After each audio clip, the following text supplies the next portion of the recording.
Bonsoir Émilie. Quelles sont les actions menées pour assurer la qualité des eaux de baignade en Principauté? Les actions sont principalement des prélèvements et des analyses. La direction de l'environnement dispose d'un laboratoire qui peut réaliser des analyses de bactériologie et des analyses physico-chimiques. Donc pendant la saison balnéaire, qui est en général du 1er mai au 30 septembre, nous prélevons de l'eau sur les zones de baignade, 6 zones de prélèvement. En partant de l'ouest de la Principauté, la plage des pêcheurs, le solarium, les 2 anses du Larvoto, la zone de baignade du Méridien et du Monte Carlo Bay. D'accord. Et qu'est-ce que l'on mesure avec ces prélèvements? On recherche essentiellement les germes fécaux qui peuvent être des témoins de contamination due à des rejets et qui entraînent une bactériologie qui peut avoir un effet sur la santé des baigneurs. Donc 3 principaux, les coliformes totaux, les coliformes fécaux et les entérocoques. Et ces prélèvements sont réalisés tous les jours?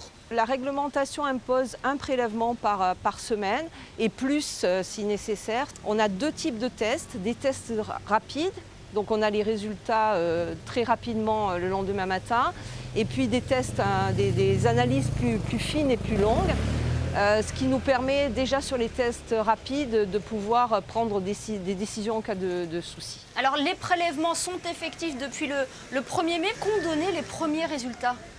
Pour l'instant, la qualité de l'eau est bonne. Et l'atout qu'a Monaco, c'est de bien connaître sa zone. Et Monaco connaît bien parce qu'on a des données qui remontent à 30 années de séries de données.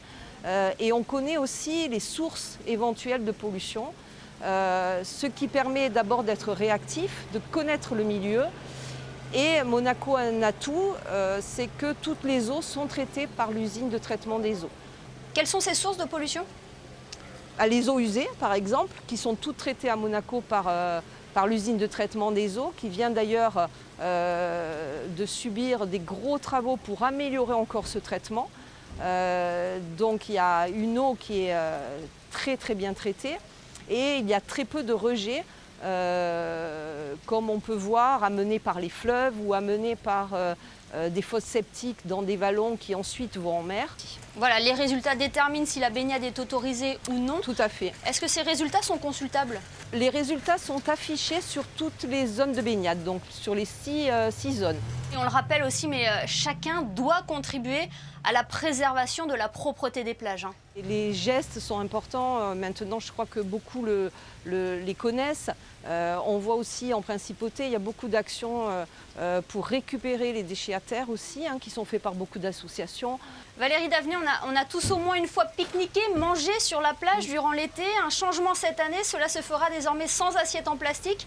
Leur vente est interdite depuis le 1er juin à Monaco. Le gouvernement mène une politique très dynamique et fortement engagée sur la mise en œuvre d'une politique zéro déchet plastique, c'est un peu long, à usage unique, c'est-à-dire tout ce qui est jetable et qui est utilisé finalement très peu et qui va directement, dans le meilleur des cas, à la poubelle, ce qu'on souhaite, c'est-à-dire à minima dans les poubelles. Ce n'est pas toujours le cas non plus, notamment en mer. Donc on a depuis 2016 toute une série d'interdictions. Nous, la direction de l'environnement, on accompagne aussi les acteurs pour les aider dans les substitutions. Mais évidemment, les résidents et puis les touristes doivent savoir que, 1, c'est interdit, et 2, ils ne doivent surtout pas les rejeter n'importe où. Merci beaucoup Valérie Davenet d'avoir été notre invitée sur Monaco Info ce soir. Merci à vous tous.